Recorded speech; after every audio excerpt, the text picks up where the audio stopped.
कुछ सहयोग कर दे। बंधु ध्यान से सुनना मैं क्या कह रही हूँ। वह गया, उसने कहा ठीक है, और 1 पाव आटा कमा कर के लाया होगा, 250 ग्राम 300 ग्राम आटा। उसने कहा ले तू बच्चों को खिला देना, मैं जा कर के भाई के यहाँ खा लूँगा। और जैसे ही वह अपने भाई के यहाँ पहुँचा तो भाई तो अपनी शॉप में था, वह अपनी भाभी के घर में पहुँचा, भाभी के पास पहुँचा और भाभी ने देखा कि फटे हुए कपड़े, इतने फटे, इतनी गरीब स्थिति अलगी से दिख जाती है, चेहरे पर 12 बज रहे हैं, अजीब टाइप की देखने में चेहरा लग रहा है।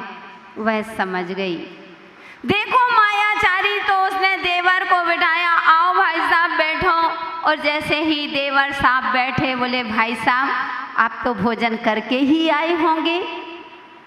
देखो जब अपने पास होता है तो दुनिया पूछती है, वो अपने पास, आज तुम सफ़र में जाओ, अगर कुछ नाश्ता पानी ले कर के जाओ तो दूसरा पूछ लेगा, अगर नहीं है तो कोई पूछने वाला नहीं है। तो वह कहता है कि अब क्या करूं। पुनः वह कहती है कि भाई साहब आप तो भोजन करके ही आए होंगे। तो वह कहता है कि भाभी आप तो मेरी माँ के बराबर हो, माँ से अपनी बात क्या छिपाऊं। भाभी घर में 1 पाव आटा था तो मैं तुम्हारी देवरानी से कह आया बच्चों को खिला देना। भाभी मुझे भूख लगी है, मैं भोजन करके नहीं आया।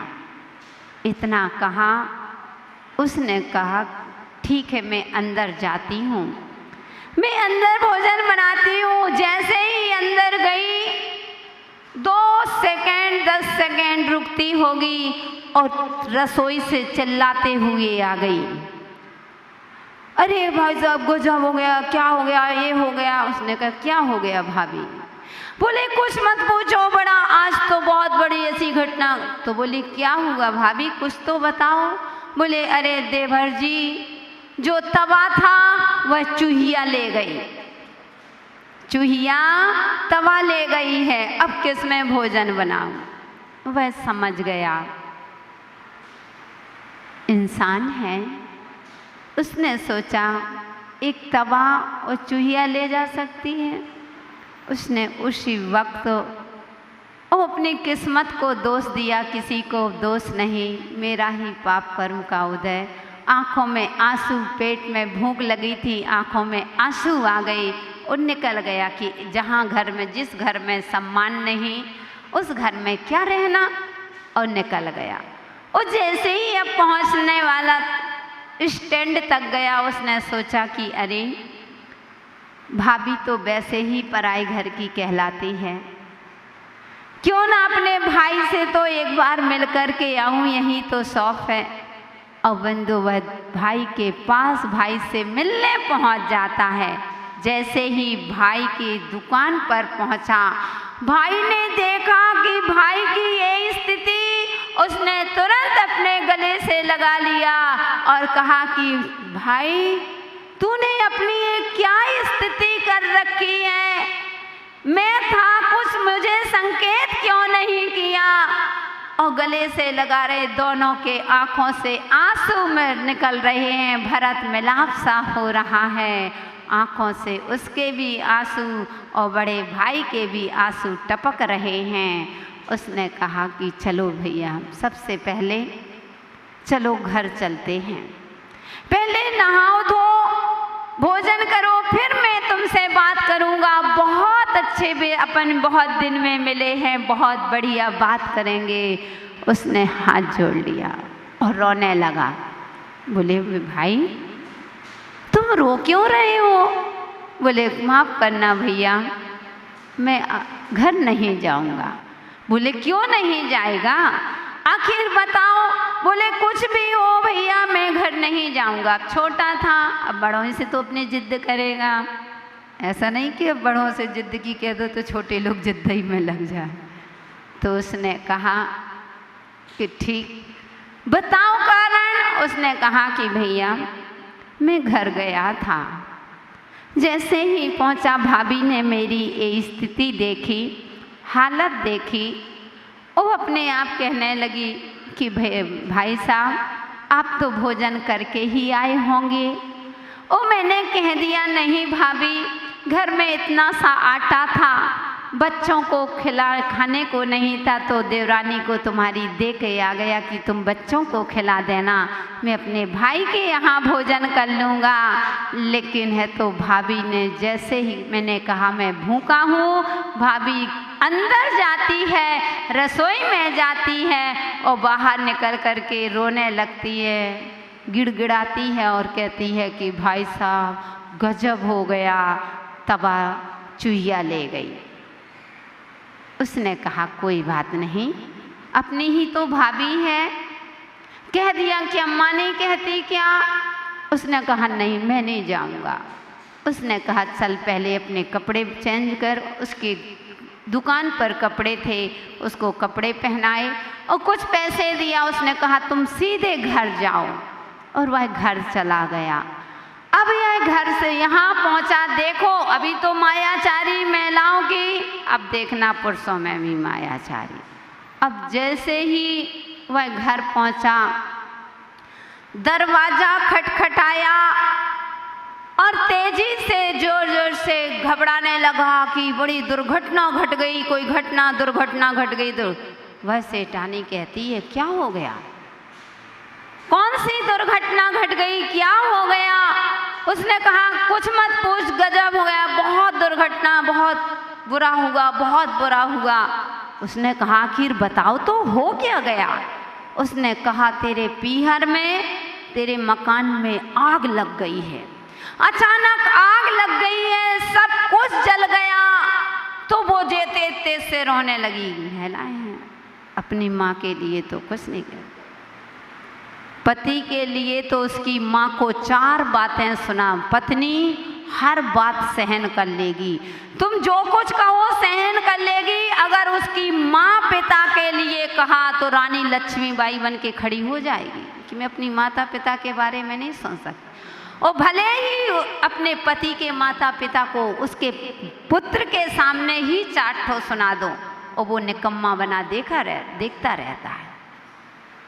तो बंधु वह जोर जोर से रोने लगी, चिल्ला चिल्ला करके रोने लगी। उसने कहा कि सब कुछ लुट गया, सब कुछ जल गया, यहाँ तक सोने गहने वस्त्र आदि कुछ भी नहीं बचा। लेकिन भाग मना कि तेरे माता पिता भाई भाभी भतीजे सुरक्षित हैं, वो बच गए, रो क्यों रही है? उसको संबोधन किया कि रोने से कुछ नहीं है, ऐसा करो कि अपन एक दूसरे का सहयोग करेंगे, परस्परोपग्रहो जीवन, एक दूसरे का परोपकार करेंगे। तू ऐसा कर, रो मत, जो भी तुझे अपने भाई भतीजे के लिए, भाइयों के भाभी के लिए, माता पिता के लिए रखना हो, सब कुछ तैयारी कर दे, अपन उनको दे आएंगे। उसने सारा सामान रख दिया, यहाँ तक कि बड़े बड़े अच्छे आभूषण भी रख दिए, गहने सब कुछ रख दिया, सोना चांदी, भतीजों को नए नए कपड़े, भाभियों को कपड़े, माता पिता के लिए कपड़े और बैलगाड़ी। पहले के समय में 2 व्हीलर नहीं था, 4 व्हीलर नहीं था, तो उसने लिया और बैलगाड़ी में रख दिया, पूरा सामान और भोजन बना करके रख दिया। उसने जब बैठने लगे तो उसने कहा देख ऐसा कर कि मैं ये सामान मैं दे करके आता हूँ, घर को अकेले छोड़ना उचित नहीं है, ऐसा करो कि आज मैं दे करके आता हूँ, वापस आ जाऊँगा तो कल तू देख आना। उसने कहा ठीक, क्योंकि इतना सारा सामान और तू लेडीज अकेली क्या करेगी? उसने कहा ठीक है। और वो शांत हो गई, सारा सामान और वह बैलगाड़ी जा कर के समझ गए। इनडायरेक्ट बात जल्दी समझ में आती है। उसने अपने भाई के यहाँ चला गया। उसने भाई ने देखा ये क्या, उसने कहा लो भाई तुम्हारी भाभी ने भेजा है। अब वह तो घबरा गया, बोले नहीं भैया आप मायाचारी कर रहे हो, आप छल कपट करके लाए हो। बोले बात नहीं, सीधे से माल उतार पूरा गाड़ी खाली करो और क्या गाड़ी ही रख लो। उसने कहा नहीं भैया ऐसा पाप मत करो, इतना झूठ नहीं। उसने कहा मैंने कह दिया ना, चुपचाप रहो। वह कहता है भैया जिसके भोजन खिलाने के लिए चूहिया तवा ले जा सकती है वह मेरे लिए इतना सामान भेजेगी। उसने कहा बस, और सामान रख दिया और वापस आ गया। जैसे ही आया फिर उसने रोना शुरू कर दिया। उसने कहा, फिर घर में आया, जोर जोर से दहाड़ने लगा, चिल्लाने लगा, गजब हो गया, गजब हो गया, गजब हो गया, मैं लुट गया, लुट गया। उसने कहा क्या हो गया? बोले कि चील बैलगाड़ी ले गई, बैलगाड़ी को चील ले गई। वह महारानी बन करके आगे आती है, क्या तुमने मुझे पागल समझ रखा है क्या? मैं बुद्धू हूँ क्या? कहीं बैलगाड़ी को चील ले जा सकती है? उसने कहा जब एक तवा चूहिया ले जा सकती है तो बैलगाड़ी को चील क्यों नहीं ले जा सकती है? यानी बंधु छल कपट कौन छला? इन्हीं देखो माया कितनी मायाचारी चल, चाहे इधर हो चाहे इधर हो, लेकिन मायाचारी तो मायाचारी। अब पछताए होत का जब चिड़िया चुग गई खेत।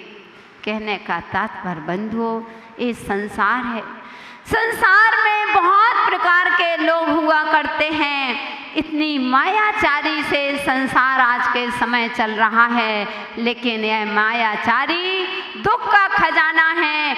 इसलिए कहते हैं माया जीवन को छलती है, कुटिल चाल हर दम चलती है। और जाओ धर्म यही सिखलाता, मोक्ष मार्ग से जोड़ो नाता। छल और कपट के हाथों अपना क्यों बेच रहा ईमान, कितना बदल गया इंसान। देख तेरे संसार की हालत क्या हो गई भगवान, कितना बदल गया इंसान। इसलिए बंधु छोड़ दो उस मायाचारी को, जो मन में हो वही वचन में, जो अपने लिए चाहते हो वही दूसरों के लिए चाहो। क्योंकि बंधु लेकिन आज के समय में अपना काम बनता और भाड़ में जाए जनता। रघुपत राजा राघव राम और जैसे ही मौका वैसे ही काम। गंगा गए सो गंगा दास और जमुना गए सो जमुना दास, ऐसी कूटनीति चल रही है। छोड़ दो मानव इस कूटनीति को, अनीति को, अत्याचारी को, यह संसार में ही परिभ्रमण कराएगी। इसलिए सीधे बनना। सर्प कितना भी बाहर से टेढ़ा चलता हो, लेकिन हे सर जब सर्प बिल में जाता है तो उसको सीधे ही जाना पड़ता। सीधा घुसता ना, टेढ़ा तो नहीं घुसता। सर्प कितना ही टेढ़ा मेढ़ा चले, लेकिन जब बिल में जाता है तो सीधा ही घुसता है। ऐसे ही हे मानव कितने भी टेढ़े बने रहना, अगर मोक्ष मार्ग पर चलना है तो तुमको एक न एक दिन सीधे तो बनना ही पड़ेगा। और सीधे नहीं बनोगे तो कभी मोक्ष महल में प्रवेश नहीं कर पाओगे। कहते हैं जो माया को मायाचारी करते हैं, ज़्यादा छल कपट करते हैं, आनंद मनाते हैं, वह अपनों को ही छल रहे हैं, दूसरों को कभी नहीं छलते हैं। इसलिए मैं आपसे यही कहती हूँ कि कसाई के 4 संतान हैं, एक क्रोध, मान और लोभ, ये 3 पुत्र हैं। कसाई के 4 संतानें हैं, क्रोध, मान और लोभ, ये पुत्र हैं। और माया जो है वह बेटी है, वह लड़की है। लड़की कभी एक घर की नहीं होती है। होती क्या? लड़की कभी एक घर की होती है नहीं, दूसरे घर की होती है। यहाँ की ऐसी मायाचारी होती है, मन में कुछ और है और दिखाने का कुछ और चल रहा है। इसलिए बंधुओं, हमें मन, वचन, काय की सरलता का नाम आर्जव है। हमें अपने जीवन में जितना बन सके अपने जीवन में आर्जव धर्म को लाना है। आर्जव धर्म को अपना करके अपन सीधे बन करके ये मत सोचना कि हमें ठग लिया। कोई बात नहीं, ठग लेने दो। प्यारे प्यारे भव्यात्माओं, ऊपर जो कैसेट चलती है वहाँ पर ऐसा कोई सिस्टम नहीं है। गीत गाए हैं तो गीत सुनने मिलेंगे, वो गाली दी है तो गाली सुनने मिलेंगी। इसलिए हमें छोड़ना है इन मायाचारी को। मंदिर में जाना है, अब ऐसे पाप नहीं करना। कहते हैं पूजा की सुपारी अलग से आने लगी, पूजन की बादाम दे दो जो हल्की हल्की चढ़े। हाँ, मंदिर की पूजा की बादाम अलग से आने लगी है कि पूजा की बादाम दो, खाने की बादाम कौन सी? मारमा, कौन सी कहते हैं हमें तो पता नहीं। मामरा बादाम। और पूजन के लिए मामरा चढ़ाते हो क्या? सही बताना, है मायाचारी कि नहीं? खाने के चावल और होते हैं और मंदिर के चावल और होते। अब उतना तो नहीं, लेकिन पहले चलते थे, लेकिन अब इसलिए बंधुओं कहते हैं कि इस मायाचारी को छोड़ करके कभी भी अब पश्चाताप करेंगे कि हे भगवान, जो भी मैंने पाप किया है उसका अब मुझे पाप का पश्चाताप करता हूँ भगवान। अब मैं ऐसी गलती नहीं करूँगा। क्योंकि बंधुओं ध्यान रखना, माया की छाया जिसकी काया पर पड़ जाती है उसका जीवन ही सफाया हो जाता है। इसलिए अपनी काया पर माया की छाया न पड़ने दें। जो माया को चाहने वाला बिखर जाता है, वो प्रभु को चाहने वाला निखर जाता है। इसलिए जीवन मिला है, निखरने के लिए मिला है। अपने जीवन को पावन और पवित्र बनाएं। इन्हीं पुनीत भावनाओं के साथ समय आपका पूरा हुआ। जय बोलिए भगवान महावीर स्वामी की। जाप करेंगे। ओम ह्रीम उत्तमार्जव धर्मंगाय नमः। ओम ह्रीम उत्तमार्जव धर्मंगाय नमः। ओम ह्रीम उत्तमार्जव धर्मंगाय नमः। जय बोलिए उत्तम आर्जव धर्म की।